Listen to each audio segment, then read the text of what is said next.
Hello বন্ধুরা, কেমন আছো তোমরা সবাই? আমি তো খুব ভালো আছি। বহুদিন পর একটা ছোট্ট ব্লগ নিয়ে তোমাদের সামনে এলাম। ব্লগটা দেখতে থাকো আর কেমন হয়েছে কিন্তু জানাবে। বেশ অনেকগুলো দিনের পর সানডেটা খুব ভালোই গেল। সবাই মিলে এক জায়গায় হয়েছিলাম, একটুখানি গল্প গুজব আড্ডা। হ্যাঁ, কোথায় গেছিলাম তোমরা ব্লগটা দেখতে থাকো, পুরো জানতে পারবে। নিশ্চয়ই দেখে বুঝতেই পারছো যে এটা নন্দনের আশপাশ। হ্যাঁ, নন্দনেই চলে গেছিলাম আমরা একটা মুভি দেখতে।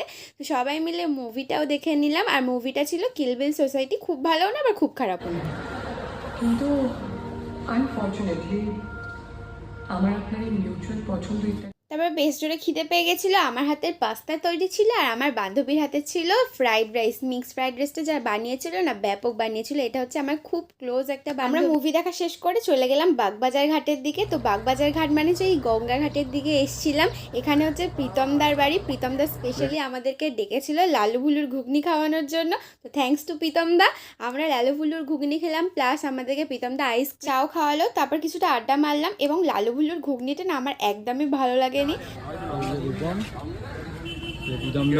এই সেই ছেলে যে যায়নি, লালুগুলো ঘুগনি খাবো আর পালাবো। এই ছেলের জন্য অত ঝামেলা জানিস।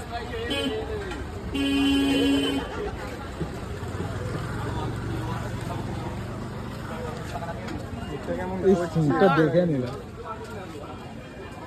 কিরকম বাবা খেতে।